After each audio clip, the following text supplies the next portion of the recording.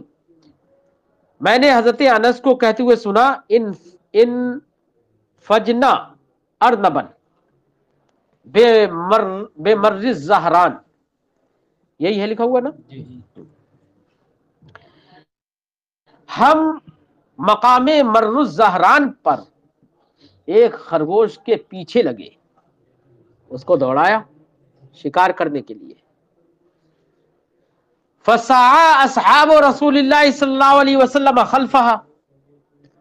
تو سرکار کے صحابہ اس کے پیچھے دوڑے، اور ان میں راوی بھی تھے، فَأَدْرَكْتُهَا، تو فرماتے ہیں کہ میں نے اس خرگوش کو پکڑ لیا، اس کو حاصل کر لیا، فَأَخَذْتُهَا، اس کو پکڑ لیا، فَأَتَيْتُ بِهَا أَبَا طَلْحَةَ، پھر اس خرگوش کو میں حضرت ابو طلحہ کے پاس لے کر آیا، فَذَبَحَهَا بِمَرْوَةٍ، تو انہوں نے ایک دھار دار پتھر سے اسے ذبح کیا، فَبَعَثَ مَعِي بِفَخْذِهَا، تو میرے ساتھ اس خرگوش کی ران کو، او بے ورکہا، فخذ کہا یا ورک کہا یہ شک ہے کہ ران کو یا اس کے کولے کو، میرے ساتھ الی النبی صلی اللہ علیہ وسلم، نبی کریم صلی اللہ علیہ وسلم کی بارگاہ میں بھیجا، فَأَكَلَهُ، تو سرکار نے اسے تناول فرمایا، فَقُلْتُ، تو حضرت قتادہ نہیں، کون ہے راوی؟ حضرت انس، حضرت ہشام ابن زید نے کہتے ہیں کہ میں نے حضرت انس سے کہا، فقلت، تو میں نے کہا یعنی حضرت انس سے، اکلہ، سرکار نے تناول فرمایا، قالا، تو سرکار، تو انہوں نے حضرت انس نے فرمایا قبلہ، یعنی تناول فرمایا یہ تو پتہ نہیں، لیکن سرکار نے قبول کر لیا۔ ہمارے ائمہ نے فرمایا اگر خرگوش کا کھانا حلال نہیں ہوتا تو سرکار قبول بھی نہ فرماتے، یہ دلیل ہے اس بات کی، اور اگر اکالا ہی ہے تو بات بالکل ہی واضح ہے۔ وفی الباب عن جابر و عمار، اس باب میں حضرت جابر، حضرت عمار، حضرت محمد ابن صفوان سے روایت ہے، ویقال، اور کہا جاتا ہے محمد ابن الصیفی، کہ محمد ابن صفوان کو محمد ابن صیفی بھی کہا جاتا ہے، ھذا حدیث حسن صحیح، یہ حدیث حسن صحیح ہے، والعمل علی ھذا عند اکثر اہل العلم، اس پر عمل ہے اکثر اہل علم کے نزدیک، لا یرون باکل الارنب بأسا، خرگوش کے کھانے میں کوئی حرج نہیں جانتے، نہیں دیکھتے، وقد کرہ بعض اہل العلم، اور بعض اہل علم نے مکروہ قرار دیا اکل الارنب، خرگوش کے کھانے کو، وقالو، اور انہوں نے علت یہ بتائی کہ انہا تدما، کہ خرگوش کو کھانا مکروہ ہے کیونکہ خرگوش جو مادہ ہے اسے حیض آتا ہے، اور جب حیض آتا ہے، اور حیض انسانوں کو آتا ہے، ارے انسانوں میں سے مونسوں کو آتا ہے اور اس کو بھی حیض آتا ہے، تو اس مشابہت کی بنا پر انہوں نے کراہت کا قول کیا، باقی جانوروں کو حیض نہیں آتا، یہ علت ہے، کچھ ائمہ نے یہ کہا۔ باب ما جاء فی اکل الضب، یہ باب ہے گوہ کے کھانے میں، الضب کا معنی ہوتا ہے گوہ، ہمارے علاقے میں گوہ کہتے ہیں، فارسی میں غالباً اس کو سوسمار کہتے ہیں۔ بارش کے دنوں میں خاص کر یہ جانور لوگوں کو نظر آتا ہے، دیگر ایام میں نظر شاید نہیں آتا ہے، نہیں گوہ ایک چھپکلی سے بھی بڑا ایک جانور ہوتا ہے،